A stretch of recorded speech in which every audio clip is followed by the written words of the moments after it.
ଜମାନକିରା ଥାନା ଅଞ୍ଚଳରେ ସଡ଼କ ଦୁର୍ଘଟଣାରେ ଜଣେ ଯୁବକ ଏକ ପଥର ବୋଝେଇ ଗାଡ଼ି ଧକ୍କାରେ ଆହତ ହୋଇଛନ୍ତି।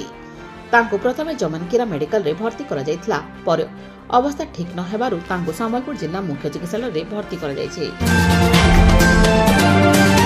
ଭେଡେନ ଗ୍ରାମର ରାଜେନ୍ଦ୍ର ବନଛୁରଙ୍କ ହତ୍ୟାକୁ ନେଇ କ୍ଷେତ୍ରାଜପୁର ଥାନା ଘେରାଉ କଲେ ଭେଡେନ ଅଞ୍ଚଳବାସୀ। ତାଙ୍କ ମୃତ ଶରୀରର ମୁଣ୍ଡ ଏବଂ ଗୋଡ଼ ଏପର୍ଯ୍ୟନ୍ତ ମିଳିନଥିବା ବେଳେ ତାଙ୍କୁ ଅଙ୍ଗ ତସ୍କରୀ ପାଇଁ ହତ୍ୟା କରାଯାଇଛି ବୋଲି ଅଞ୍ଚଳବାସୀ କ୍ଷେତ୍ରାଜପୁର ଥାନା ଘେରାଉ କରିଛନ୍ତି।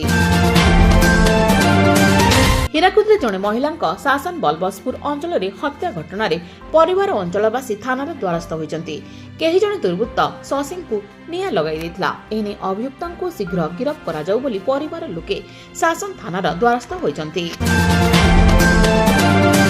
ବିଶ୍ୱ ହିନ୍ଦୁ ପରିଷଦ ଓ ହନୁମାନ ଜୟନ୍ତୀ ସମନ୍ୱୟ ସମିତି ଆନୁକୂଲ୍ୟରେ ସମଲେଇ ମନ୍ଦିର ପ୍ରାଙ୍ଗଣରେ ହିନ୍ଦୁ ନବବର୍ଷ ପାଳିତ ହୋଇଯାଇଛି। ଏହି ଅବସରରେ ମନ୍ତ୍ରୀ ଜୟନାରାୟଣ ମିଶ୍ର ଯୋଗ ଦେଇଥିବା ବେଳେ ମନ୍ଦିର ପ୍ରାଙ୍ଗଣରେ 5000 ଦୀପ ପ୍ରଜ୍ୱଳନ କରାଯାଇଥିଲା।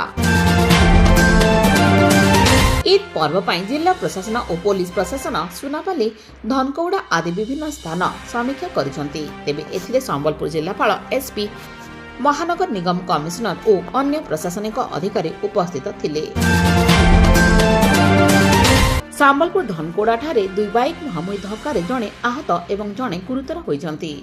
ସେମାନଙ୍କୁ ଶୀଘ୍ର ସ୍ଥାନୀୟ ଲୋକେ ମେଡିକାଲରେ ଭର୍ତ୍ତି କରିଥିବା ବେଳେ ତାଙ୍କ ମଧ୍ୟରୁ ଜଣେ ବ୍ୟକ୍ତି ଗୁରୁତର ଥିବାରୁ ତାଙ୍କୁ ବୁର୍ଲା ମେଡିକାଲକୁ ସ୍ଥାନାନ୍ତର କରାଯାଇଛି। ଜମାନକିରା ଆର୍ଏମ୍ସି ମାର୍କେଟ ୟାର୍ଡଠାରେ ସମବାୟ ସମିତିର ବାର୍ଷିକ ସାଧାରଣ ସଭା ଅନୁଷ୍ଠିତ ହୋଇଯାଇଛି। ଲ୍ୟାମ୍ପ ସଭାପତି ଉମାକାନ୍ତ ପ୍ରଧାନଙ୍କ ତତ୍ତ୍ୱାବଧାନରେ ଆୟୋଜିତ ଏହି ସଭାରେ ଚାଷୀମାନଙ୍କ ବିଭିନ୍ନ ସମସ୍ୟା ଏବଂ ଏହାର ସମାଧାନକୁ ନେଇ ଆଲୋଚନା କରାଯାଇଥିଲା।